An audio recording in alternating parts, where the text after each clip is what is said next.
Assalamualaikum warahmatullahi wabarakatuh. Bismillahirrahmanirrahim. Alhamdulillahi rabbil alamin. Amma ba'du. Sahabat-sahabat, teman-teman dimanapun berada, alhamdulillah kita bisa bertemu kembali.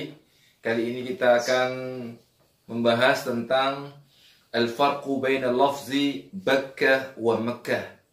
Perbedaan antara makna kata Bakkah dan Makkah di dalam Al-Quran Al-Karim. Seperti biasanya, sebelum kita membahas lebih lanjut, yang pertama perlu kita kaji adalah makna leksikal yang dikandung masing-masing dari kedua kata ini. Baik, teman-teman bisa lihat di slide itu. Yang pertama, kata Bakkah. Secara etimologis, kata Bakkah menyatakan makna Makkah. Artinya kalau kita mengkaji semantik ini, itu ada salah satu jenis makna yang disebut dengan makna referensial, yaitu makna yang memiliki acuan tertentu, acuan yang ada di alam nyata atau di realita. Maka kata Bakkah itu mengacu kepada kata Makkah.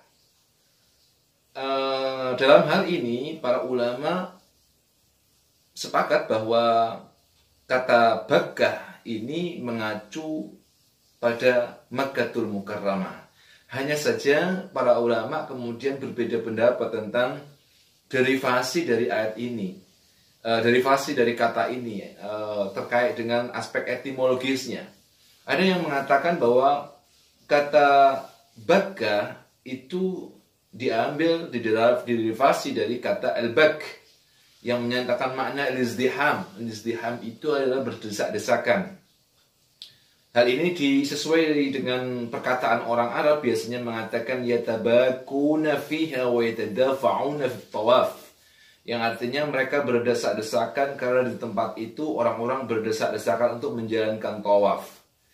Ini salah satu aspek etimologis yang menyebabkan munculnya kata Bakkah itu.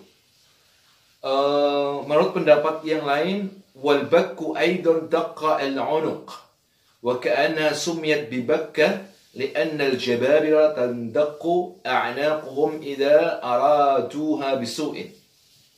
Ada juga yang mengatakan bahwa kata Bakkah itu diderivasi dari ucapan orang Arab, perkataan orang Arab yang bisa mengatakan daqqa al-unuq, yang artinya adalah leher yang patah. Kenapa kok disebut demikian? Seakan-akan orang-orang atau pemimpin-pemimpin yang jababirah, yang tiran, itu ketika ada niatan, ada tujuan untuk merusak kota Makkah atau Bakkah itu, maka muncullah rasa sakit yang ada di leher mereka. Jadi lehernya jadi terasa patah-patah, seakan terpatah-patah bila mereka hendak berbuat buruk pada Bakkah. Ada pendapat sebagian.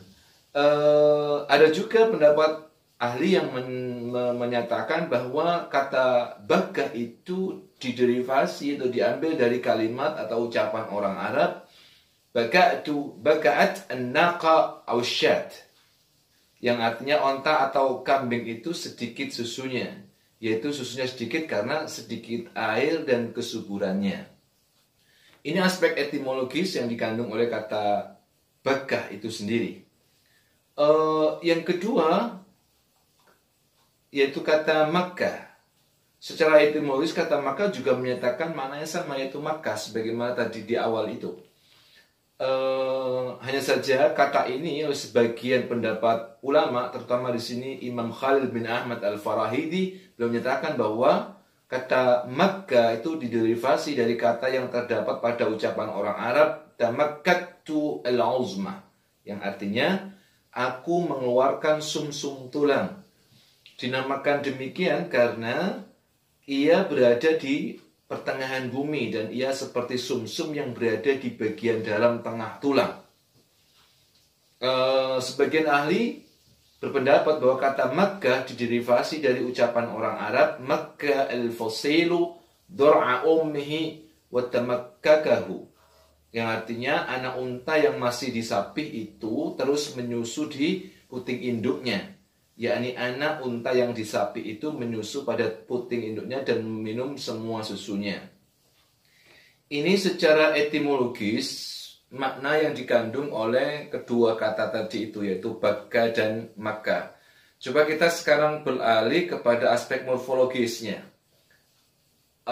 Kata bagga dan kata Makkah kita lihat ada semacam perubahan dari huruf ba menjadi huruf mim. Kalau kita lihat pendapat Imam Mujahid, maka dijadikannya kata Bakkah menjadi Makkah sama seperti kalimat sabada ra'sah yang artinya mencukur kepalanya menjadi samada. Samada ra'sah. Jadi yang pertama sabada dengan menggunakan huruf ba, yang kemudian berubah menjadi samada ra'sah, yang artinya sama, yaitu mencukur kepalanya. Atau seperti kalimat wadarbuhu lazibun menjadi wadarbuhu lazimun. Kata lazibun jadi menggunakan huruf ba, huruf akhirnya itu kemudian menjadi mim, lazimun. Artinya juga memiliki kesamaan makna. Maka perubahan kata di atas dilakukan dengan merubah huruf ba diganti dengan huruf mim. Seperti yang terjadi pada kata bagga menjadi makkah. Ini dari sisi morfologis.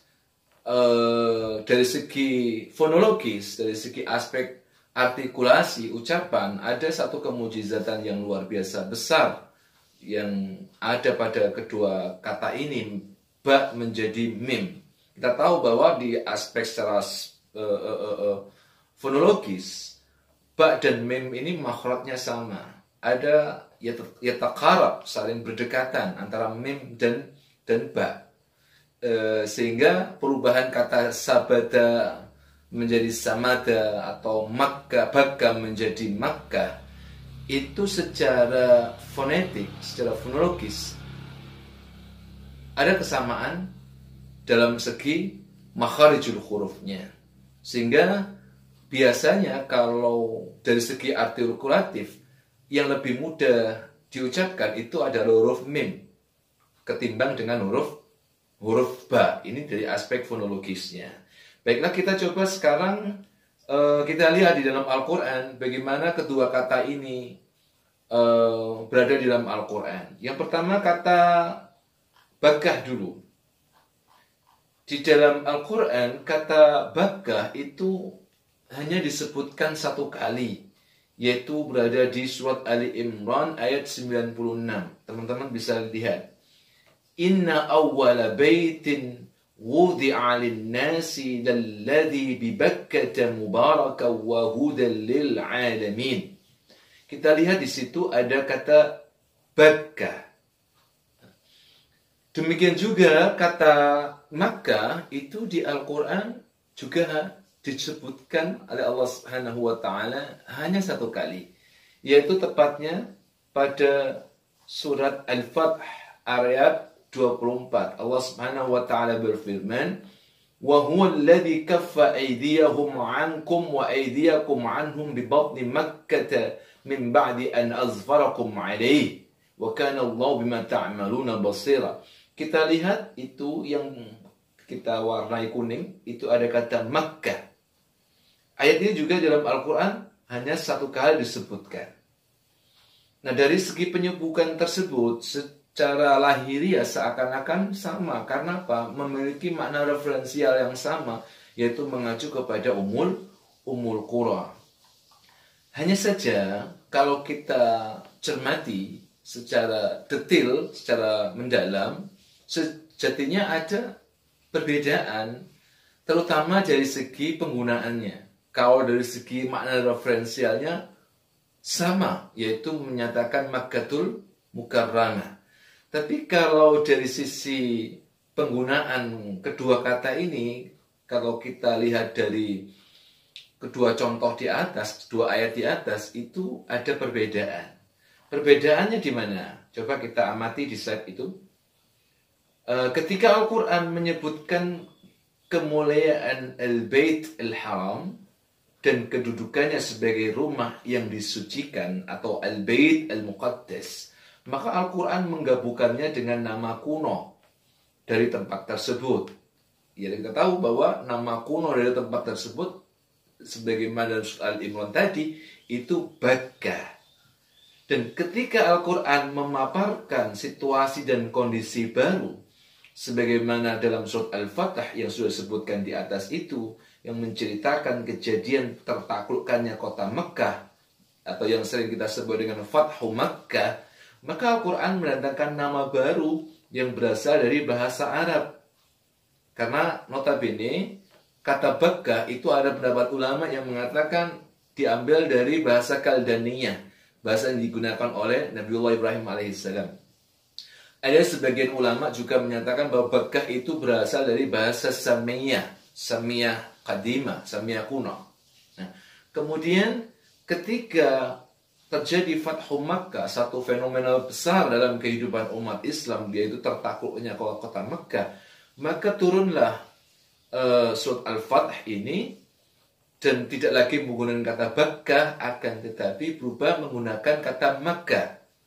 Di sini kita bisa mengambil kesimpulan bahwa adanya satu kondisi yang baru, adanya situasi yang baru, yaitu tertakluknya kota Mekah, maka Al-Quran mendatangkan nama baru yang berasal dari bahasa Arab, yaitu Makkatul Mukarramah itu, yang kemudian ditetapkan sebagai nama bagi Ummul Qura atau kota Mekah. Jadi sebagai kesimpulannya bahwa dari segi makna referensial, kedua kata ini sama. Yang membedakannya adalah dari segi penggunaannya. Yaitu ketika Allah menyebutkan fenomena klasik dari kota Bakkah, Allah menggunakan kata Bakkah. Ketika kemudian terjadi Fathu Makkah, Allah menggunakan kata Makkah. Tetap dengan acuan yang sama, dengan referen yang sama, yaitu Ummul Qura. Ini yang bisa kita bahas pada hari ini. Mudah-mudahan bisa bermanfaat, semakin memperkuat ilmu kita akan mufradat Al-Quran Al-Karim. Akhirul kalam, wassalamualaikum warahmatullahi wabarakatuh.